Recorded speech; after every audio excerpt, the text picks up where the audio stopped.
here. All right, so we are starting with Discourse 29 in the third skandha of the Bhagavatam on the true meaning of devotion and the glory of time.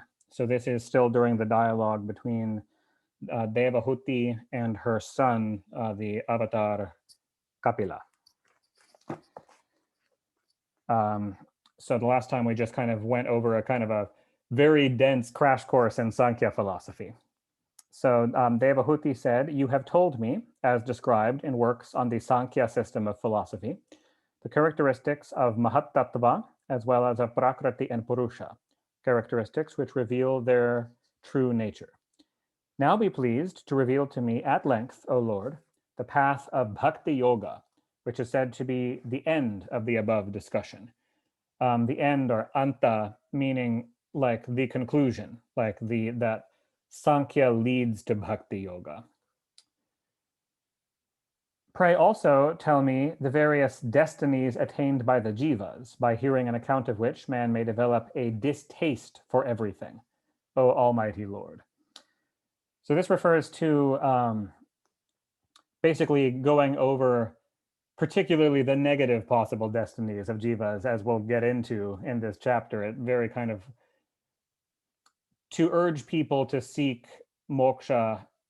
Kapila's teachings in the next section very much kind of wallow in the worst suffering possible within samsara. So she says, "Further let me know the essential character of the all-powerful time, who is the ruler even of Brahma and others, and identical with you, and for fear of whom people do that which is good. You have appeared as a sun to diffuse the light of yoga for awakening men who have lost the eye of wisdom, have identified themselves with objects possessing no reality, and who, feeling fatigued on account of their mind being attached to action, have long been lying asleep in the bottomless darkness of ignorance." Maitreya continued. Maitreya is the sage who's narrating this dialogue to Vidura. The great sage Kapila greeted these charming words of his mother, and overwhelmed with compassion and full of delight, O crest jewel of the Kurus, his crest jewel of the Kurus and other asides like that are he's talking to Vidura, who he's telling this dialogue to, replied to her. The Lord said, "The discipline of devotion, O noble lady, is recognized as manifold according to our ways of approach to it, and men's attitude of mind varies according to the diversity of their natural characteristics. A man who has given up to anger and views me as distinct from himself, and who practices devotion to me with a mind full of violence, hypocrisy, and jealousy, is a devotee of the tamasika type. He who worships me through an image, etc., as distinct from himself, with a view to acquiring objects of senses, fame, and power, is a devotee of the rajasika type. And he who adores me as distinct from himself, aiming at the eradication of his sins, or with the intention of offering his actions to the Supreme, or again with the feeling that it is his duty to worship me, is a devotee of the sattvika type. The uninterrupted flow of the mind stream towards me, dwelling in the heart of all, like that of the waters of the Ganga towards the ocean, at the mere mention of my virtues, combined with motiveless and unremitting love to me, the Supreme Person, is spoken of as the distinguishing character of unqualified or nirguna bhakti yoga. My devotees accept not, in exchange for my service, Salokya, Sarashti, Samipya, Sarupya, and Sayujya, even when they are offered to him by me. So these are 5 types of moksha. Andy, we are in book 3, Discourse 29. In my edition, it's page 268, but the page numbers will vary by edition. So these that he just enumerated are the 5 types of moksha. Salokya moksha means that you go to Vaikunta or to whatever the loka of your Ishta Devata or Aradhya Devata is, and dwell there.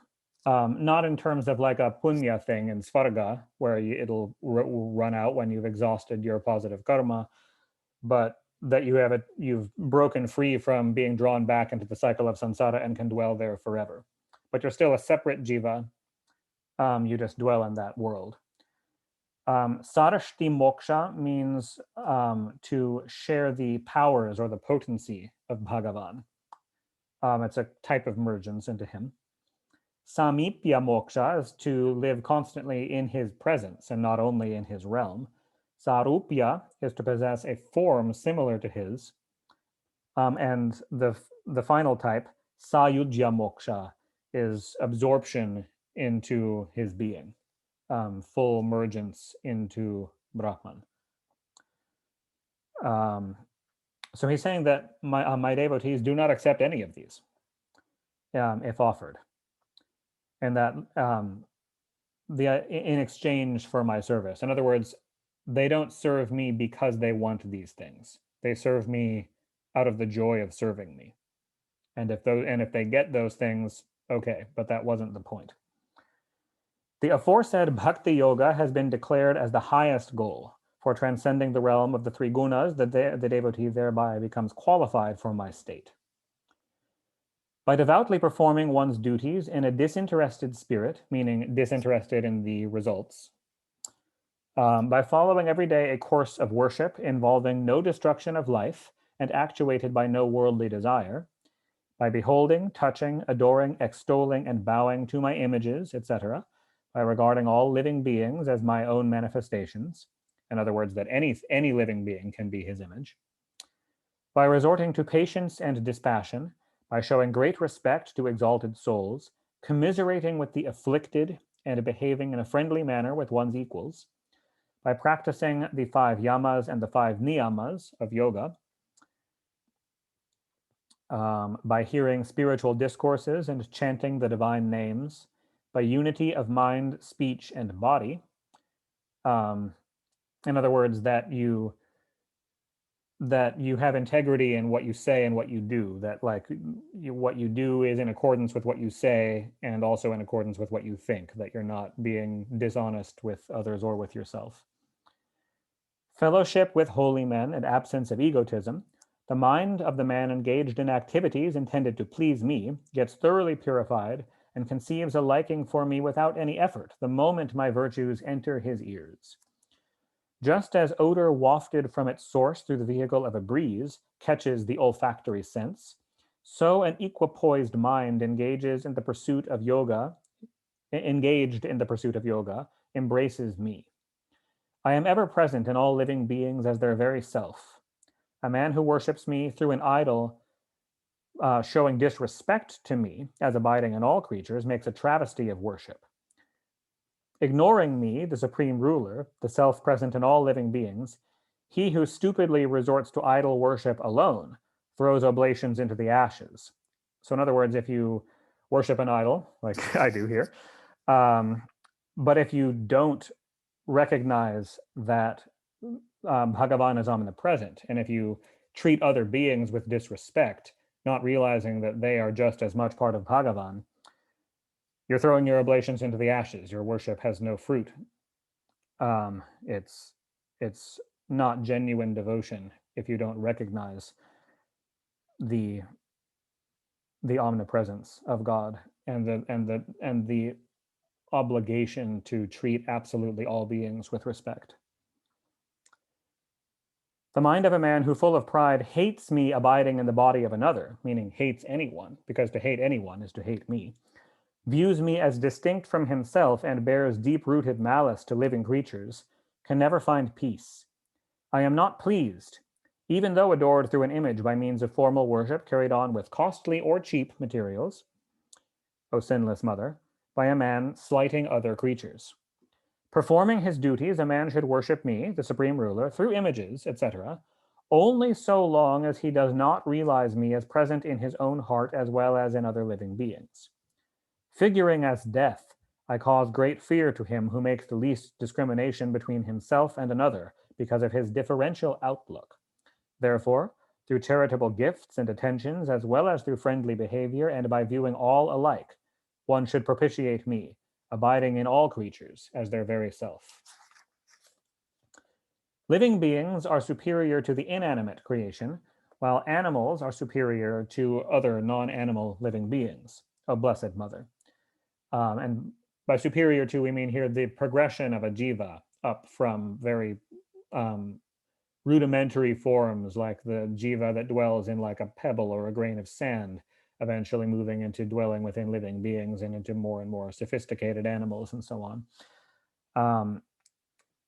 So higher are beings gifted with consciousness, and still higher than these are those endowed with sense perception. So we're talking about a very rudimentary level of consciousness, talking about things possessing consciousness that don't possess any sense perception, as we recognize it, things like perhaps microorganisms or creatures like that.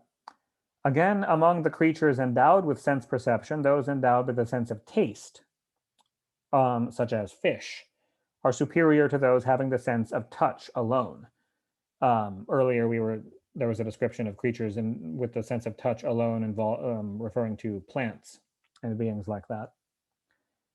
Higher than those capable of perceiving taste are those endowed with the olfactory sense, bees, for example. And still higher are those capable of sensing sound. Higher than these latter are those capable of perceiving the differences of color. The example given is crows. And still higher are those having teeth both in the upper and lower jaws.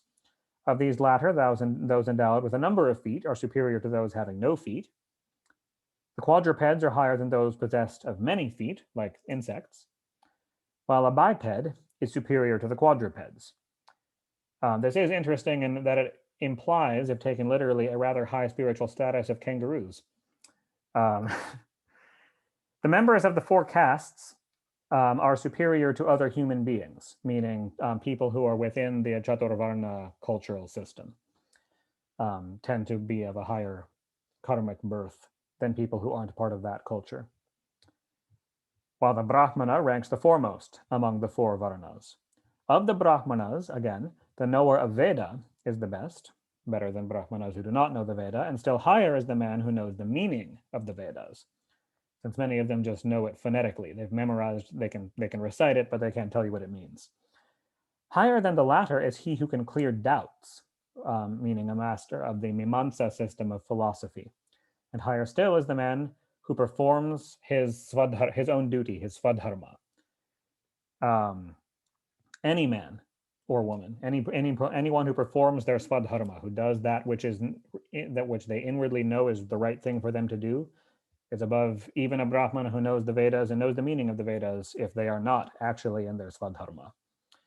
Superior to him is he who is free from attachment and performs his duty in a disinterested spirit, expecting no reward for it. Higher than that is the man who has dedicated all his actions as well as their consequences, nay, his very self, to me, and thus sees no difference between himself and me. And yes, Sunil, yes, the Devas are definitely a higher birth than human beings, though not higher than the very highest of human beings, such as a truly realized karma yogi, like we're describing here at the pinnacle. A Deva could be that, or a human being could be that. And I find no living being higher than the man who has given his mind and offered his actions to me, who has no sense of doership and regards all with the same eye. Treating all living beings with great respect under the belief that it is the Almighty Lord who has entered their body as the inner controller of the soul tending it, one should mentally bow to them, mentally bow to all living beings. So one who does that, human or Deva, is the highest of Jivas. Some Devas are like that, like Brihaspati, the guru of the Devas, and great human sages are at that same height. The yoga of devotion, as well as the yoga with 8 limbs, Bhakti Yoga and Ashtanga Yoga. Yes, Radha, Canto 3, Chapter 29. So Bhakti Yoga and Ashtanga Yoga have thus been expounded by me, O daughter of Swayambhuva Manu. By following either of these 2 yogas, a man can attain to the Supreme Person. The aforesaid aspect of the Lord, who is the same as the absolute of the Vedanti and the supreme spirit of the yogi. So I want to kind of bring out what the Sanskrit of that line was, because that right here is one of actually the most famous sentences in the entire Bhagavatam. So when it says a man can attain to the Supreme Person, it's using the term Bhagavan. Can attain to Bhagavan. Bhagavan is the same as the Brahman and the Paramatman. That the same thing, which is all that is in existence, from the perspective of bhakti, we tend to call it Bhagavan, a person, the greatest person, or Bhagavati if you see it as female, like a Devi Bhakta. From the perspective of Vedanta, it's called Brahman, the absolute impersonal field of being. From the perspective of the yogi, who is very interested in the self, they call it Paramatman, the supreme self. And all of these are absolutely synonyms: Bhagavan, Brahman, and Paramatman. So this same thing, who also figures both as Prakriti and Purusha, and yet lies beyond the two, is also known by the name of Providence, who brings into play the activity of karma. It also bears the appellation of Kala, meaning time, which brings about the transformation of things, and is possessed of wonderful prowess, nay, which is a source of terror to those who regard themselves as a separate entity, because then with the passage of time, you are subject to suffering or death, and have identified themselves with Mahatattva and other products of matter. Kala, who is the ruler of rulers, and who, being the support of all, enters the heart of all living beings and devours them through other beings, meaning that any living being, after enough time, will be eaten by other beings. Like either they'll be killed by a predator, or they'll die and their body will decompose. In some way, with time, all living beings are eaten by other living beings. This time is no other than the deity presiding over sacrifices and known by the name of Vishnu. Although there is none dear or hateful to him, nor anyone his kinsman, he is ever on the alert and attacks and destroys the man who wallows in the error of sensuality. For fear of him blows the wind, for fear of him the sun shines, for fear of him the god of rain pours forth showers, and for fear of him the host of heavenly bodies shed their luster, meaning shine their light.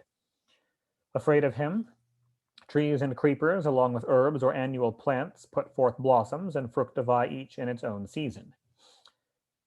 This is all very quite literally true with the botanical stuff. It's about reproduction. Time will cause them to die out. Their entire biological functioning is treading water for the purpose of perpetuating their species. They have to reproduce because otherwise time will kill them. Afraid of him, rivers flow and the ocean never overflows. Nay, for fear of him fire burns and the earth with its mountains sinks not. Subject to his control, the yonder sky allows room to living beings, and Mahatattva expands its own form into this universe, enveloped by 7 sheaths. That's referring to the 7 sheaths that wrap the universe. We've read a little bit about that, and we'll get more about that in Book 5. For fear of him, the deities presiding over the gunas, or modes of Prakriti, who hold sway over the entire creation, consisting of animate and inanimate beings, remain engaged in their duties of creating, preserving, and destroying the universe from time to time. That imperishable time spirit, who, though beginningless, is the first maker, and who, though endless, brings about the end of though itself endless, there is no end of time, brings about the end of the phenomenal world, carries on the work of creation by bringing into existence one individual through another, and likewise dissolves the universe by destroying even Yama, the deva of death, through himself. Thus ends the 20, in other words, that all things, all manifestations within the universe that had a beginning have an end, and time will bring them to their end eventually. Thus ends the 29th discourse, forming part of the story of Lord Kapila, in Book 3 of the great and glorious Bhagavata Purana, otherwise known as the Paramahansa Samhita. Discourse 30, the downfall of man attached to their body, house, etc. And I just want to preface this by saying this is one of the darkest passages in all of the Shastras, not just the Bhagavatam. The Shastras do occasionally, in urging the devotee to become unattached to this world, really wallow in how terrible existence in samsara can be. And this is the epitome of that. So just so everybody knows, I kind of want to warn you about how dark this passage is. Lord Kapila continued, just as a mass of clouds knows not the inordinate strength of the mighty wind god, though driven by the latter, so this jiva surely does not know the enormous power of the omnipotent Kala through being subjected to repeated births and deaths. The almighty time spirit destroys each and every object the jiva acquires with great pains for the sake of happiness, and for whose loss he grieves much. That is because the stupid creature foolishly regards as everlasting the house, lands, and wealth, etc., belonging to one's transient body and those connected with it, meaning your relatives.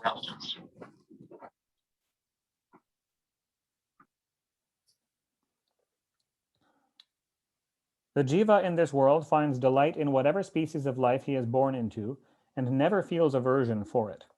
Deluded by the Lord's Maya, the jiva feels little inclined to cast off his body, even in hell, taking delight in the infernal enjoyments, meaning that however full of misery you are, wherever you are, you'll tend to still be attached to whatever pleasure you can squeeze out of it. With his heart deeply attached to body, wife, progeny, house, animals, wealth, and relations, he deems himself blessed. Burning all over with anxiety to maintain them all, the evil-minded fool incessantly commits sins. Nay, with his mind and senses captivated by the charms wrought on him in the private chamber by lewd women, as well as by the talks of lisping infants, the householder remains attached to his home life, which is mainly full of trouble, and the duties of which involve the practice of wiles. In other words, that he will cheat people and be dishonest in business to make money. And if, while scrupulously performing these duties, he succeeds in averting calamity, he deems himself happy, as it were. Through moneys procured from here and there by practicing great violence, he maintains those people, his family, by fostering whom he goes down to perdition, himself enjoying only what is left after nourishing them. When he finds his business hampered, though renewed again and again, he loses patience and, overwhelmed with greed, longs for others' wealth. His efforts come to naught through bad luck. Coming to naught through bad luck, he becomes moneyless and is no longer able to maintain his family. Puzzled in mind, he is reduced to a wretched plight, and full of anxiety heaves deep sighs. Seeing him unable to support them as aforesaid, his wife and others treat him not with the same respect as before, even as miserly cultivators, meaning farmers, do not accord the same treatment to their old and worn-out oxen that they do to their strong oxen in their prime. Yet he feels no aversion for them. He still does not become unattached. Maintained by those whom he had brought up himself and deformed on account of old age, he falls prey to diseases like dyspepsia. His diet and activity both diminish, and he remains confined to his house, awaiting death and living like a dog on whatever is thrown despairingly to him. His eyeballs are shot out, meaning like bulge in misery, by the action of the life breath trying to find an exit. His windpipe gets choked with phlegm. Coughing and breathing cause him exertion, and the death rattle is heard from his throat. Lying surrounded by his sorrowing relations and caught in the noose of death, he cannot utter a word even when addressed. He whose mind is thus engrossed in the thought of maintaining his family, and who has failed to subdue his senses, dies in the midst of his weeping kinsmen, rendered unconscious or thrown out of his wits by excessive agony. Trembling at heart to see a couple of frightful messengers of death arrived at the moment, Yamadutas. Their eyes full of wrath, he passes stool and urine. Clothing his soul in a special body fit for undergoing the tortures of hell and binding him with cords about the neck, they forcibly drag him along a long road, even as the constables of a king might drag a convict. With his heart cleft by their threats and trembling, he feels deeply distressed at the thought of his sins when bitten on the way by dogs. Overcome by hunger and thirst, oppressed by sunshine, forest fire, and hot winds, and flogged on the back with whips, he trudges along, though unable to walk, on that road which has no shelter or water and is covered by burning sands. Dropping down now and then and fainting due to exhaustion and rising again, he is quickly taken by that exceedingly troublesome path to the abode of Yama. Dragged along this road, which is 99,000 yojanas long, or 792,000 miles, within 2 to 3 hours, so they're going very fast. He suffers the tortures. Placed in the midst of burning pieces of wood, his limbs are set on fire, while in some cases he is made to eat his own flesh, caught out either by himself or by others. His entrails are pulled out by the hounds and vultures of hell, even though he is still alive, and he is subjected to torment by serpents, scorpions, gnats, etc., that bite or sting him. Nay, his limbs are lopped off one by one and rent asunder by elephants. He is hurled down from hilltops and is also held up either in water or in a cave. Whether man or woman, one has to suffer in the regions of hell known by the names of Tamisra, Anthatamisra, Raurava, and so on. These are different Naraka lokas. Tortures brought about by association with one another in sinful acts, meaning causing suffering to other beings. Some people aver that heaven and hell exist in this very world, O Mother, that these descriptions are symbols for things that people undergo in this life. For the tortures which are experienced in hell are seen even here, that these describe the sufferings which beings go through who are attached to the physical world, and the misery inherent in having a body and having attachments and then losing them. He who supports his family in the aforesaid manner, or simply nourishes his own body, leaves both here, meaning leaves them behind in this world, and departing hence, reaps the fruit of his actions as indicated above. Shuffling off his body, which he nourished by marring the interests of other creatures, he goes down to the dark region of hell alone, carrying a wallet of sins. Man reaps in hell the evil consequences inflicted by providence of the sins committed by him in maintaining his family, and feels distressed like a man who has lost his wealth. The man who is keen to support his family by recourse to purely unrighteous ways goes down to the darkest region of hell, known by the name of Anthatamisra, meaning like the kind of like the ultimate darkness, essentially. Having gone through in a regular order all the tortures of hell and passed through the lowest forms of animal life preceding human birth, and thus purged of his sins, he is reborn as a human being on this earth. And Kapila goes on with his very kind of gloom and doom teachings about very much urging the devotee to lose attachment to the cycle of samsara. In another way, the Lord resumed. By force of karma, as directed by providence, the soul enters the womb of a woman through the generative fluid of a man for the formation of a body. In the course of a night, it is integrated by being united with the ovum, and in 5 nights, it is rounded into the shape of a bubble. In a period of 10 days, it becomes hard as a plum, and later on, it develops into the shape of a ball of flesh, or in the case of oviparous creatures, an egg. In the course of a month, a head is formed. Obviously, the time scale we're talking about here is for a human pregnancy. In the course of a month, a head is formed, and at the end of 2 months, hands, feet, and other limbs take shape. By the end of 3 months, the nails, the hair on the body, bones, and skin start to appear, as also the organ of generation, meaning the reproductive system, and the other apertures in the body, the other orifices. In as many as 4 months, the 7 essential ingredients of the body, meaning the chyle, blood, flesh, fat, bone, marrow, and reproductive fluids, have come into being, while at the end of 5 months, hunger and thirst make themselves felt.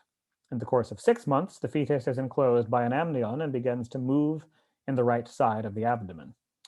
Deriving its nutrition from the food and drink, etc., taken by the mother, the fetus grows and remains in that abominable receptacle of feces and urine, the breeding place of worms.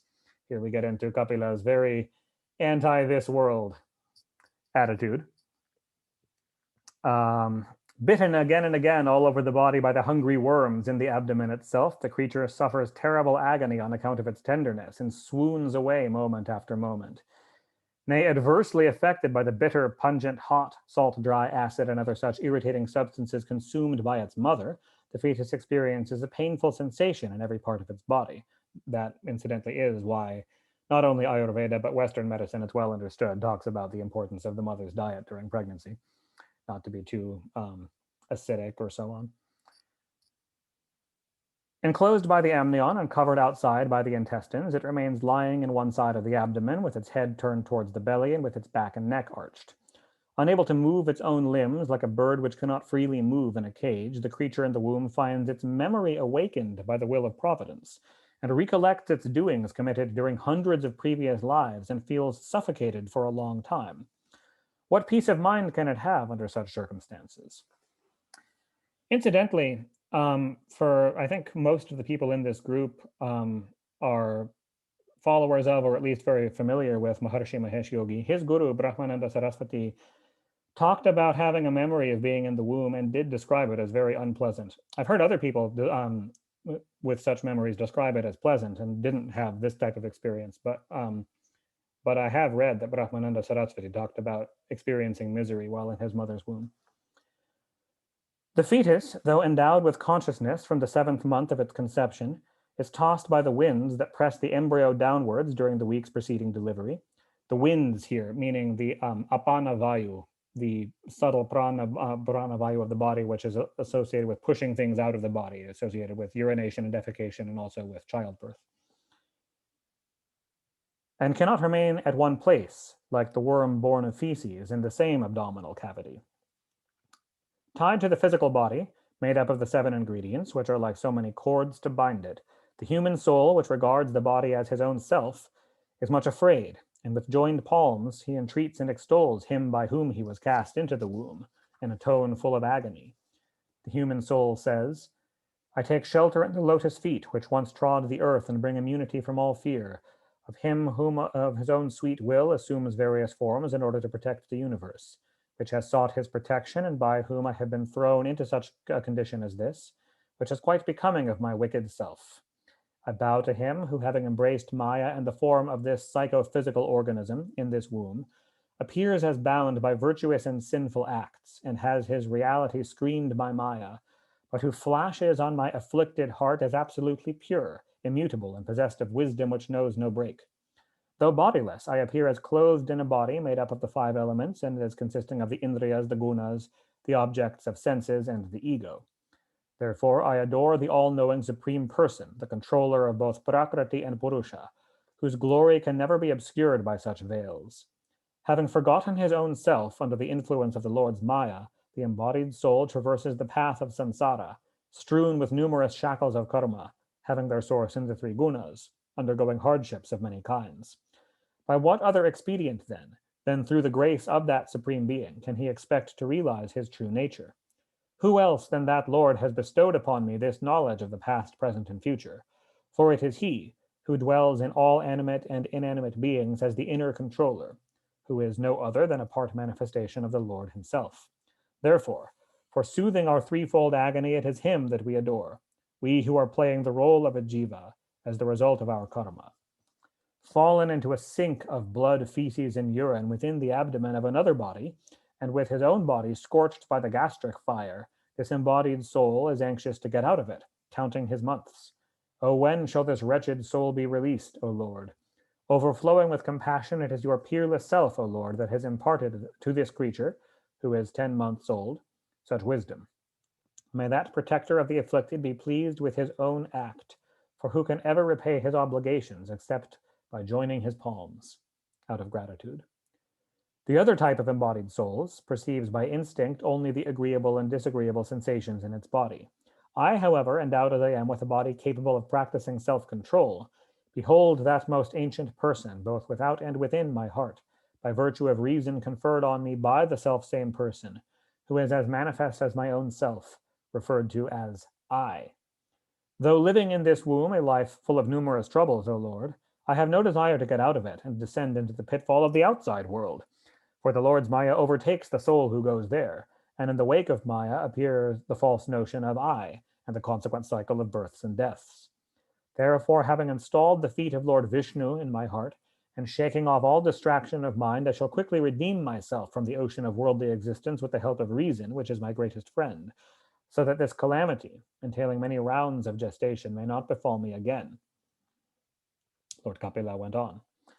When the 10-month-old Jiva, who has thus resolved, even while in the womb, extols the Lord, as aforesaid, the wind that helps parturition, the apana vayu, propels him forthwith with his face turned downward in order that the child may be born.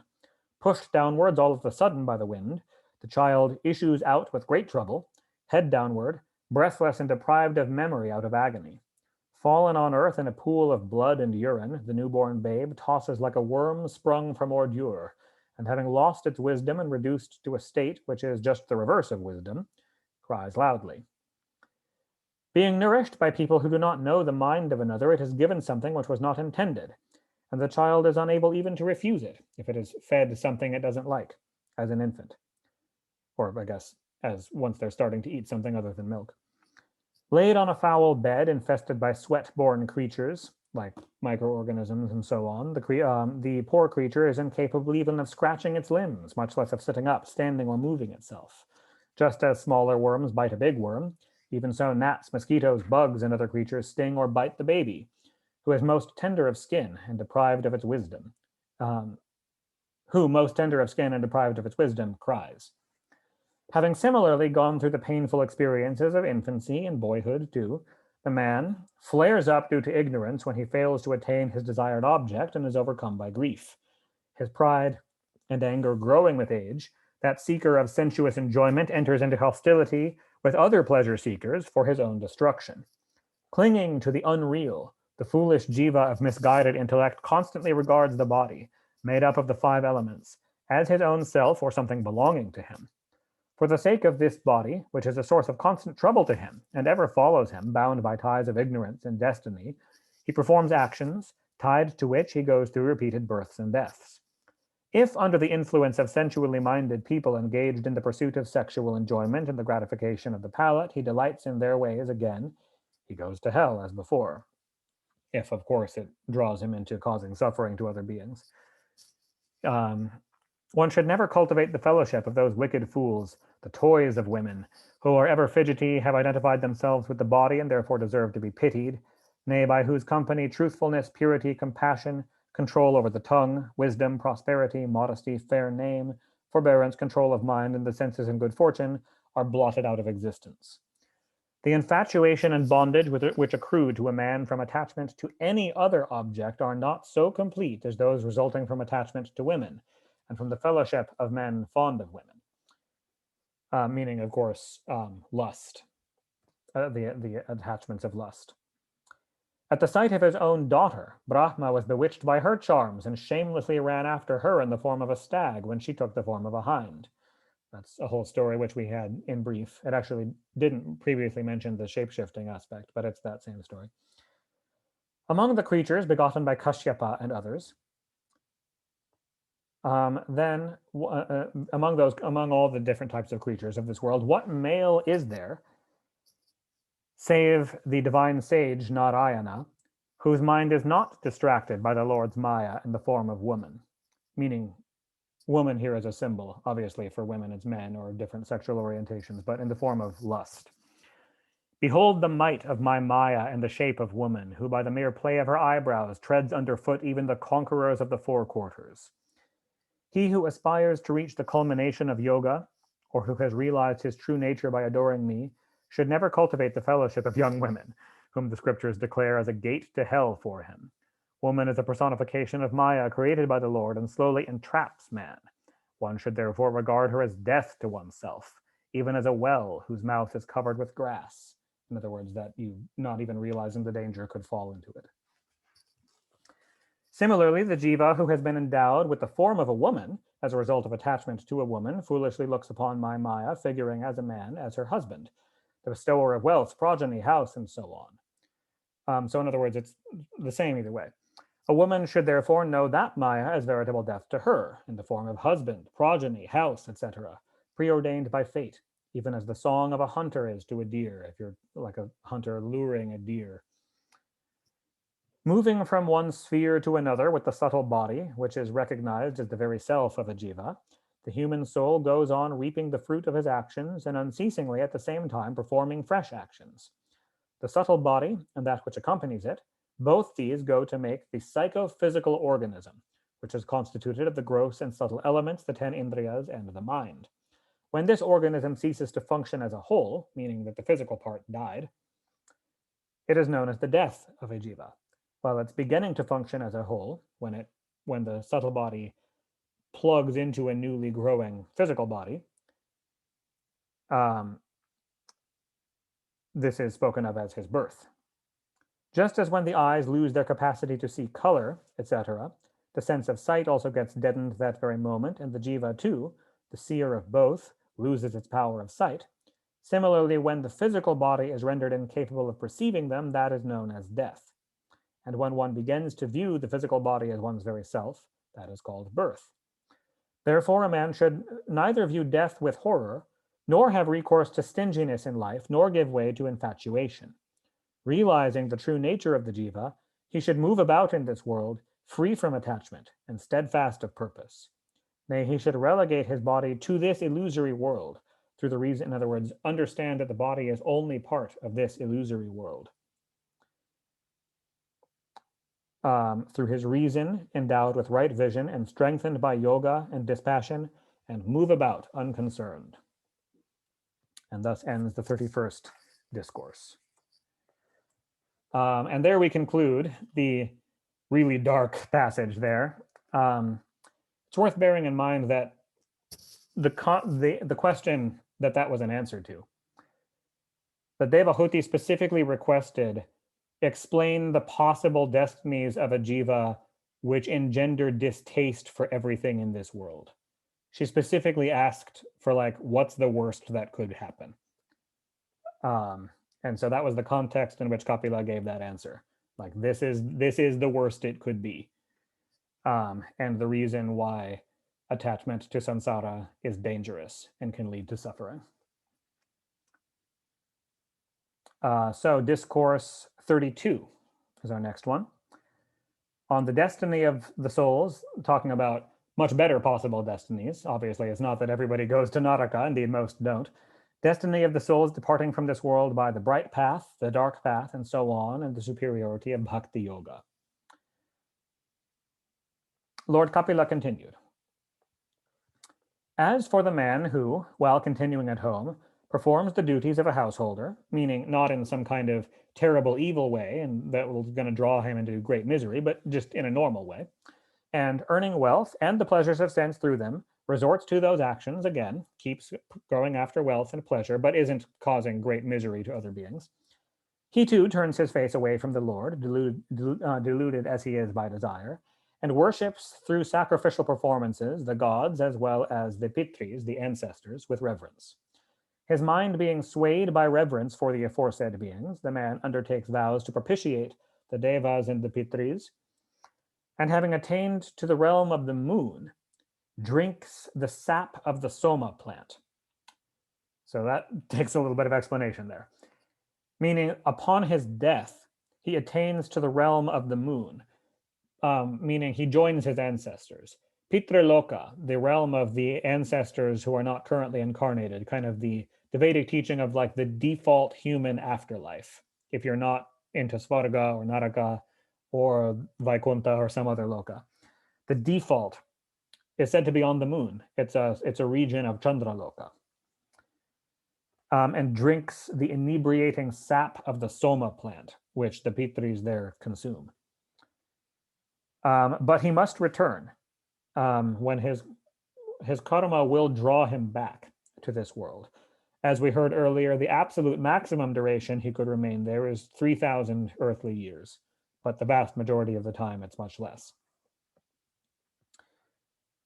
When at the end of a kalpa, Sri Hari, who has Ananta for his seat, the serpent, reclines on his couch of Shesha, Ananta, Shesha are the same being, two names for the same being. These worlds, attained to by the householders, like Pitriloka, get dissolved.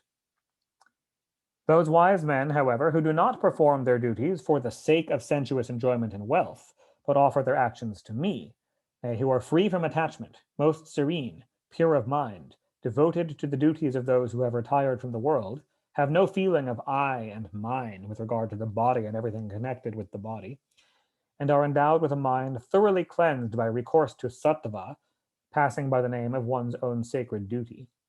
That's very interesting. Sattva passing by the name of one's own sacred duty. So by doing one's own sacred duty, that which is your svadharma, that which you know in your heart is the right thing for you to do, that is in itself just a form of sattva. If you are in that course, you are in sattva. So those who live like that reach by the bright path the all-pervading supreme person, the lord of both prakriti and purusha, the ultimate cause, and also responsible for the creation, preservation, and dissolution of the world. As for those who meditate on Hiranyagarbha as no other than the supreme, those who worship Brahma, dwell in the realm, that they go and dwell in the realm of Brahma, in Brahma Loka, also called Satya Loka, until the dissolution of Brahma, which takes place at the end of 2 parardhas, which make up a kalpa. So if you reach Salokya Moksha through your beloved deity, your Ishta Devata being Hiranyagarbha, you'll go to Satya Loka, dwell there till the end of the kalpa, and then have final mergence. Intending to dissolve the universe enclosed by earth, water, fire, air, ether, the mind, the senses, and their object, and the ego, and so on, and having finished his regime extending over 2 parardhas, when Brahma, the self-born, who is higher than the other gods, identifies himself with Prakriti and enters the absolute, the yogis that have controlled their breath and mind and are free from passion enter the worshipful Brahma after casting off their body.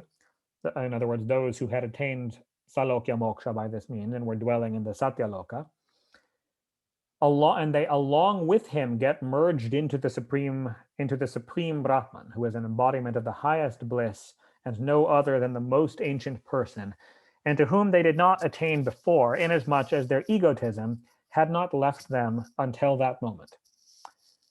Therefore, O great lady, so that's a perfectly fine path. You go dwell in a heavenly realm for billions of years, and then eventually step up to the infinite and eternal Satchidanandam. Therefore, O great lady, seek refuge with devotion in him alone who has taken up his abode in the lotus-like heart of all living beings, and of whose glory you have just heard.